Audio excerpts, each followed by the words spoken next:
Okay, I think we're live. Yeah.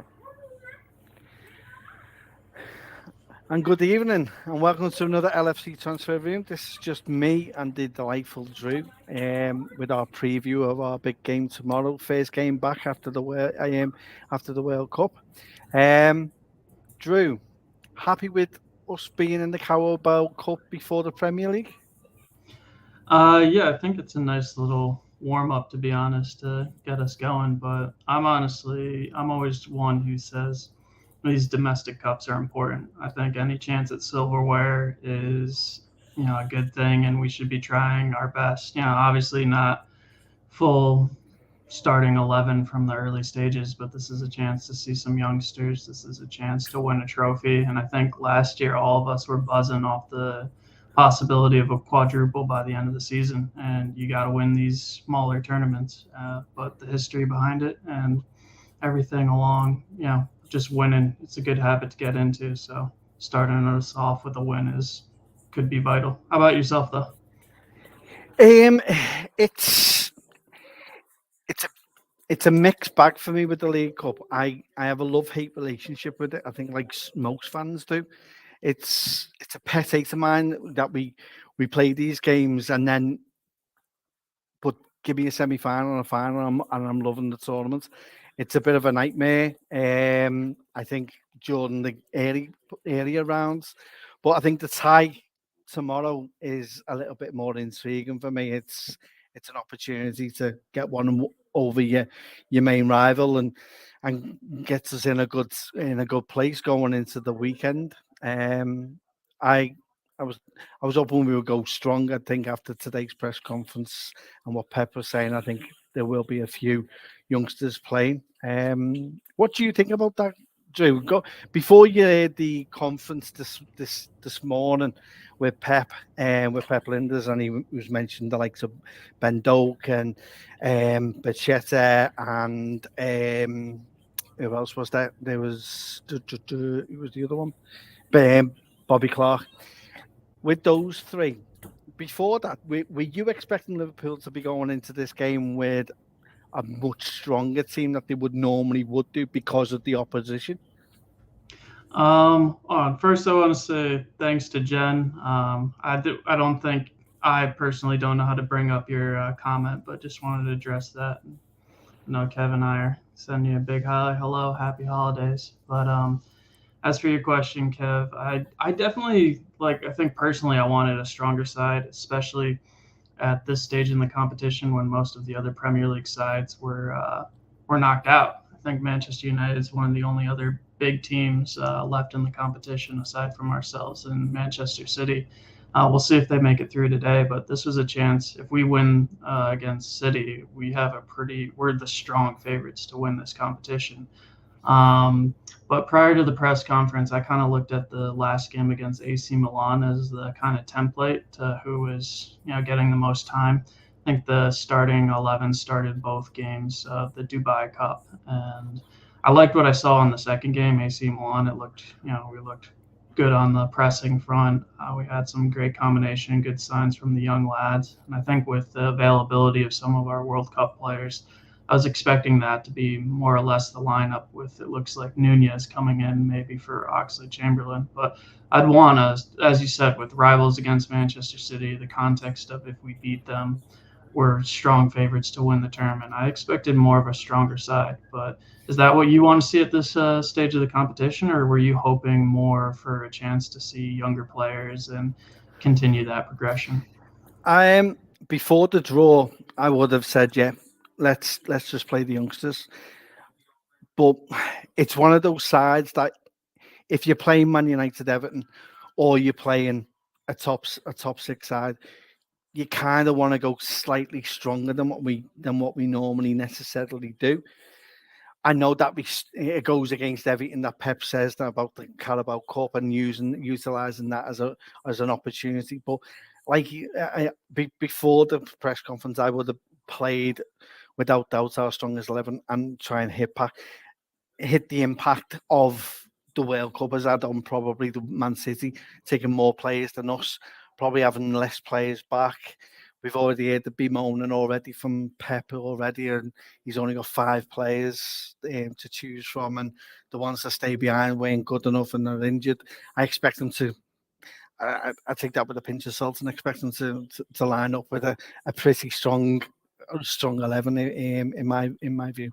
Going on what Pep said, how do you feel City will play this tomorrow? Will they see it as what we've expected it to be, which is that it is our rival, and if you beat Liverpool today, you've got more likelihood of winning that trophy?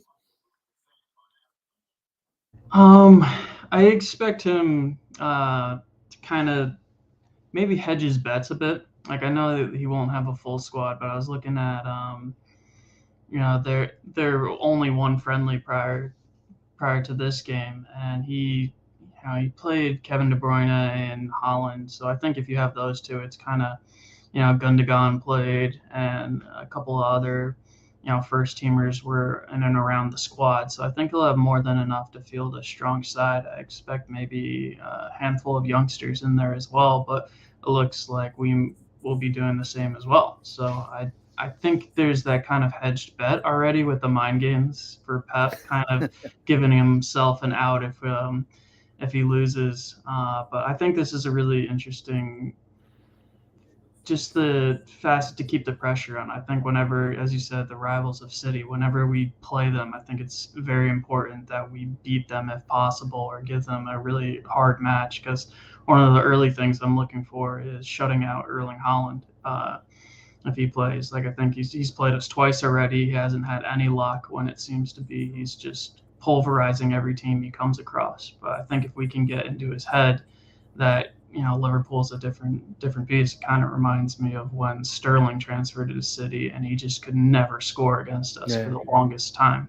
But do you think regardless, or do you think that Etihad plays a big factor in this with the team? Do you think the youngsters coming in will take that as a huge chance in front of their fans? Do you think that will have any effect, or do you think it's going to be a lot closer contention?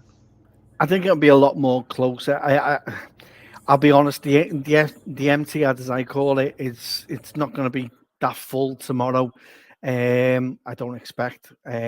Although they will announce that it was a full capacity stadium, no doubt, as they always do. I think it will be more of a confidence boost to the likes of Bichetta and the likes of Bobby Clark and Ben Doak if they do start, because it's then saying to them that we trust you regardless of who we're playing in this cup, and it's a big thing for them to then be able to then go, right, well, I've got to start producing because I've been given this opportunity. I expect one or two to be playing from the start, and maybe Ben Doak, as he did against in the previous round, coming on for about 20 minutes, and then we all kick off that he should have been given longer and he should have started the game. For me, just going on this though, where would you stand with the fringe player, with the fringe players that were in the national team? So the likes of Trent, who didn't get much game time. Do you feel he starts at right back for you tomorrow, and do you expect to see him at least having a run out at all before the game on Sunday or Monday when we play? Yeah, that's a real good shot. I think that's Fabinho's another one who didn't really get any minutes.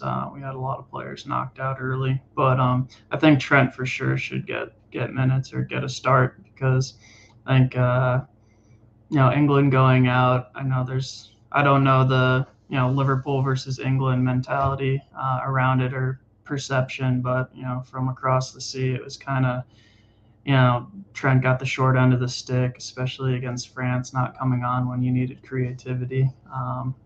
But is poor from England, in my opinion, and I think Trent deserves to come back out as soon as possible and get on the pitch and put that behind him. I think regardless of if he starts this game or if he waits till Boxing Day to play, he's back into the team as quickly as possible. I think the only reason he wouldn't start against Man City as if Klopp thinks he needs more time or hasn't fully got brought up to speed in the Liverpool camp. But where do you stand on that? Would you start him, or is that dependent on his availability? I I I would be starting him. I'll be honest. If I get the fact that he's been away with his national team, but apart from running around doing a bit of training sessions, what physical exercise has he actually done? He's got more wood chips in his backside for sitting on that bench for too long. So I would be looking to start him for at least 60 minutes tomorrow and seeing how he goes in the game. And that gives him a bit of an opportunity to get a bit of game time in, and then it gives us enough time in the game to then change it and bring Ramsey on, who I think has played all right in the way in the League Cup games this season already, although we've only played 1 or 2 rounds already. He looks as though he's confident to start. I think our weakness tomorrow in the back four will be at centre back. I don't know whether you agree with this, Drew, but we haven't seen Virgil back in pre-season in training yet, and it leaves the likes of a Matty and a Gomez in the middle of that as the pairing for tomorrow. Do you have any confidence in playing both of them together? And do you think we should be utilising these opportunities so that in future we can rest the likes of a Virgil and not have to keep them on the bench just on the offset that something does happen? Yeah, I think that's an interesting perspective on that. And just want to say hi to Gary, who's joined the chat. Gary, as we said to Jen earlier, Kevin and I are not sure of the technicalities of along bringing up comments. So just want to acknowledge you in the chat. Thank you both for hanging around. And Kevin, the question of Gomez and Matip at the back, it doesn't. I think I might be a little more worried with Virgil and Gomez, to be honest. I think that Virgil hasn't had his best. I think he's a Rolls Royce center back. It's all the cliches are there for how good he is, but I think Gomez and him haven't hit the same run of form they did when we won the Champions League and pushed for the league title. I think Gomez and Van Dijk those years were just fantastic, but it seems like they haven't quite hit sync yet. But with Matip and Gomez, I think there might be the added benefit of them knowing that they have to both step up their levels, that they don't have someone like Van Dijk to rely on next to them. So I think that it's almost kind of like when your best player isn't playing, you need to up your levels to match what's going to be missing from him. So I'm actually a little more confident with Gomez and Matip at the back because I think they'll have to be better in tandem than they would have if they had Virgil van Dijk to rely on them. And Matip, I think, is just amazing. His assist the other day was just I miss seeing him carrying the ball as much as I don't want to see him do that or have to do that to break lines. It's great to see him play, but I'm a little more confident than if it would have been like Gomez and Nat Phillips. I think that's a little too much. Too many chances for a mistake there. But do you feel confident with this kind of potentially makeshift back line against the likes of Haaland and De Bruyne, or do you think this is a chance to see the young players shine, like Bajcetic get in on De Bruyne maybe in the midfield, and Gomez to kind of step up for Van Dijk's absence or Matip's intelligence there? I think tomorrow's a bit of a free hit. If we win, it breeds confidence to those youngsters and say that we've played against the best team in the league. We're more than ready to take our opportunities as and when we get them. If we get beat, we can then say, man, go, well, it's too early in the League Cup anyway. We've got more pressing problems that we need to iron out, and it means there's less games for us to concentrate on the league. So it can go one or two ways tomorrow, and I sound a bit corny when I say that, but it's I do think it's a free hit and a free opportunity. This won't be City prior to the World Cup. This will be City coming back from a pre-season, and we should treat it like that. It's a clean sheet. We go again, and it's an opportunity to get in amongst them and show us what we can do. I quite like what I've seen of Bachetta. I know it's only in friendlies against Milan and that, but I think he looks talented. He looks tidy on the ball. The only option is that now and again he does need to look where he's hitting that ball, and he needs to look where he's tackling as well, because he has looked a bit weak. But saying that though, I think it's a great opportunity and confidence in the likes of him and Bobby Clark, who I thought had an absolute belter of a game against Milan, and that ball he played for Nunes is, I still look at it now, I don't even know how he played that ball. It was like Henderson against United. It was unbelievable what he done. It was Thiago-esque in a sense, and I'm looking forward to seeing them taking their chances. I don't think they'll be, they're not going to have Ederson in goal. They'll have a dubious keeper. They'll be susceptible at the back. There'll be a few that need to, Phillips hasn't really played, so he needs to get back into the game. So it's an opportunity for these young lads to take it by its horns and have a go. Just going on that, so we've talked about Matip and Gomez, potentially Trent. Who will be your starting lineup for tomorrow then? I know Gary is mentioned in the chat he's going for a nice 6-0 win, and Darwin hat-trick incoming. Do you have that same kind of confidence, and what will be your starting 11 for tomorrow?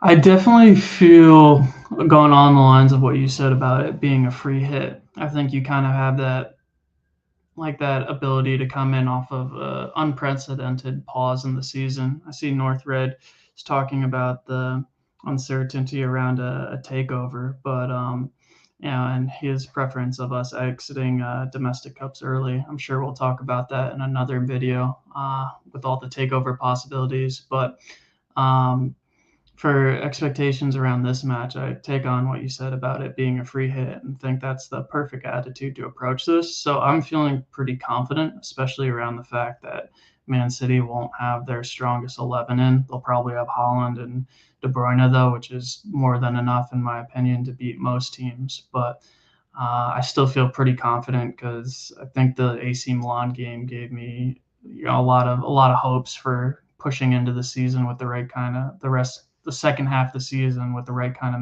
mentality and energy. I think that was something I personally felt that was not there in abundance in the first half, was energy from the team coming out in every single game. We seemed kind of leggy when we started a lot of games. But that being said, starting 11, going off of a mix of what I'd want / what I think will happen. I think Kelleher is the easy nailed-on goalkeeper to start. I'd say Trent at right back, Gomez, Matip, center backs. Left back, I'd put in Andrew Robertson. I think that, him not being in the World Cup and, just that's a shoe-in to start. I don't know if he'll start Tsimikas, but I'd probably put in Robertson at this point and get him game time. Maybe Tsimikas to come in later in the game to give Robertson a rest for the Boxing Day fixture. But I'd go with Bajcetic and Thiago in midfield. I think that's a really interesting combination. I think one that excites me. I think that barring probably Henderson next to Thiago and Fabinho there, I don't think you could ask for any better youngsters to be in the midfield alongside Thiago, protecting our back line. Then I'd say Nunez, Harvey Elliott, and Mo Salah across the top three, with Firmino at the point for kind of that diamond-esque top. I'm not sure what formation we're even calling it at this point, but it seems like that is 4-2-3-1, and will that be, or? All right, I hope that's the case. That's how I always viewed it. But people are going like 4-2-4, like 4-4-2, and I'm like, it's 4-2-3-1 in my mind. To be honest, being at the games, I've seen it revert into a 4-3-3 at times when we are not in when we don't have the ball, and I've seen us being in a 4-2-4. So you're starting. So you're going strong up front. How many minutes would you be given, and who would be the likely subs for you tomorrow? Then, bearing in mind that you're playing Trent, you're playing who's just come back. It's our first game, serious game in most sense of it, or is it based on how we do it in scoring wise? So if it's 0-0, 70th minute, do you take the risk and bring youngsters on, or do you make changes as you were initially going to do based on that we have got a Premier League game coming up on in 3 or 4 days time? Yeah, I think that definitely would be context of the game, unless we're, beating City 3-0 and can afford to, throw on some youngsters in like the 70th minute, or vice versa if we're losing 3-0. Same kind of situation. But I actually think it'd be curious to see if it was a tight game. I'm wondering if this is the shop window or the last chance for the likes of like an Ox and a Keita, because I think that'd be an interesting, if we're taking this game seriously, if we're trying to beat Manchester City, it's a free hit, but if we're in it and towards the end, we're looking at a goal, I think it'd be really curious to throw on the likes of Ox and Naby Keita to see what they have to offer, if anything, for the rest of the season, and give them a chance to put themselves in the shop window. That's how I kind of see it playing out. But how about you, starting 11, and expectations for subs?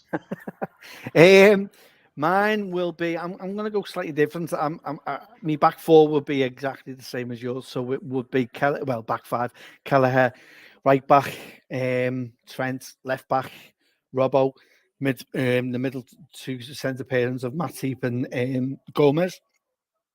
Midfield, I would go Thiago, Besesic, Keita, and then a forward three of Nunes, Salah, and Bobby. And then bringing on, after 60 minutes, Ramsey, Timothy, and then bringing Curtis Jones onto the left-hand side for Nunes, and bringing Harvey Elliott on for Bobby, or even Carvalho, and playing them a bit further up top. That's who I would like to go with.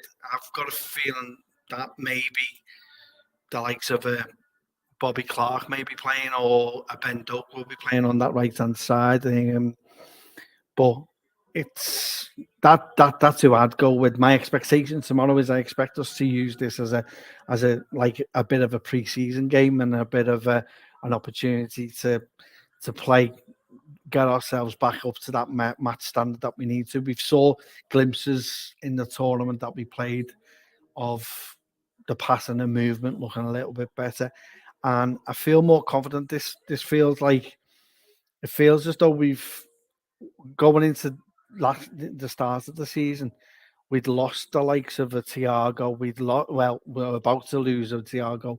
We'd lost a few players in injury, and we were struggling with midfield, and it showed in that first game against Fulham. I think the fact that we've reconciled some of that, and we've got players back, and we've got players of a certain standard that need to produce, as you've said, the likes of Keita. I thought it was kind of funny how Ox was playing on the right wing the other day against Milan. Is that going to be a new role for him? Is that just to refreshing him up?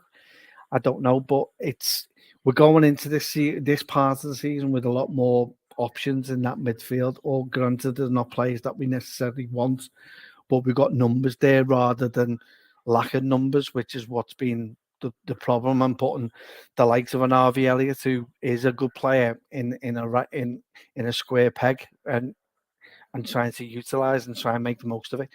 I don't know if you agree with that at all, Drew, but I'm slightly confident going into the game. I'm confident that we will start well.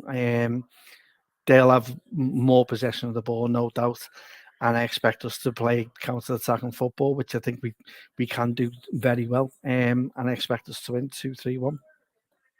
All right. I'm not as confident as Jen, though, who said 9-0, or Gary, who won a 6-0. Like, I'd love it if it is, but Yeah, I mean, who knows? Maybe we get a semifinal. Was it the FA Cup semifinal again, and get a fairly relatively cruise through. Yeah, a few. I always put this out there. Let's see if it happens, but just give us an easy goal, like City mistake. Like a bad back pass that Salah pounces on, like in the first few minutes. Just get us up 1-0, and then just compound it after that. City just another mistake. Give us an easy run. Feel like it's been a long time since we've just flowed through games, and it seemed like previous seasons where teams would just give us goals. But no, I'll take just going off what Jen said about not seeing Ox or Keita. I think it's a interesting.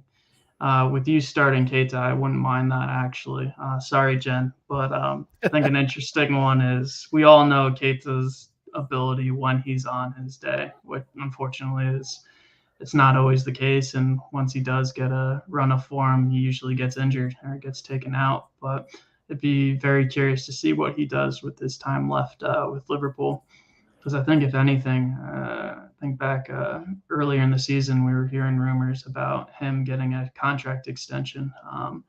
I doubt that's the case now, but if there was a choice between Ox and Keita at this point, I'd still want to see what Keita has to offer. And that'd be a perfect chance to see him grab an opportunity early on in this restart. As you said, we got midfield coverage now, but now up top, we're looking a little light, so we'll be curious what we do there. And Elias, see you in the chat saying Enzo Fernandez talk. Sure, Enzo is not thinking about his transfer right now. I'm sure he's still partying in Argentina, but I'll be curious, and we'll probably talk about that in other transfer rooms. But we'll probably wrap up here in the next few minutes. But I'm curious. I'm gonna go for a more conservative 2-1 prediction. But 2-1. yeah, what do you think, though, Kevin, of our forward line going into this game? Because I think that's an interesting point now where we've had defensive injury crisis, we've had midfield injury crisis, but now with Diaz and Jota out for a bit, our front line's looking pretty thin. And in this game and then going forward, how do you see that playing out for our options? It's not good. I would like more options. It feels as though we win one battle, but then we lose another battle elsewhere. It's as though we're always fighting with certain positions this season, and we've seen at the start of the season, quite rightly, as what you said with the midfield, in which we decimated in midfield. We've had injuries in the back, and now when we think we can have no more, we have a further setback with Jota. With Diaz, sorry, Jota's meant to be slightly ahead of schedule by all accounts, what I've read over the last couple of days. So there is an opportunity of him being back before the Real Madrid game, which I'm perfectly confident in. I would. The only problem is if we go into the transfer window, bring in someone, is that affecting the transfer kitty for the Bellingham fund, should we say, or the Enzo fund? And if we do bring someone, who would that be? Because I'm thinking about this, and I would bring in someone who's coming to the end of his contract. Someone like a Trossard. I mentioned Trossard the other week from Brighton. He hasn't signed his contract yet. I would be looking to bring him in if possible, or Thuram's son, Marcus Thuram, who's also coming to the end of his contract as well. Young prospect. They're the options we got. But there again, we're bringing in players who we need to hit the ground running, and you need someone like a Trossard that comes in. How do you feel about our up front? Would you bring someone in from the academy and step them up in the pursuits? Would you pay any of our midfielders like Carvalho a bit higher and go with, say, one up front? Or would you be willing to see a 4-4-2 and seeing a Nunes and Salah up front in the meantime? I think this is the predicament going forward because get Jota back as soon as possible, but I'm curious. I wouldn't like. I think if we were to buy someone, I'd more want along the lines of a youngster, maybe. Trussard, I'd like too much to buy and then put him on the bench when he's not necessary. But that's a great shout. I'm a big fan of his. But maybe it's kind of working with what we have until everyone gets back fit, because I think Diaz and Jota coming back is, immediately relegates any other options to the bench when they're hit the ground running. But that will be too soon for for tomorrow's game for sure. Just going on to the Diaz thing, would you be, when he does come back, whether that's late February, well, late March, would you be slightly concerned in being back at his full best? Would you bring him in slightly delicately, or would you expect him to come back in the same kind of manner of when he started and played for us when we brought him in last January? I'm tempted now to ease him back a little bit. I'm sure he'll dictate how fast he comes back into the side with his performances and where he's at fitness wise. But I honestly don't trust our doctors at this point.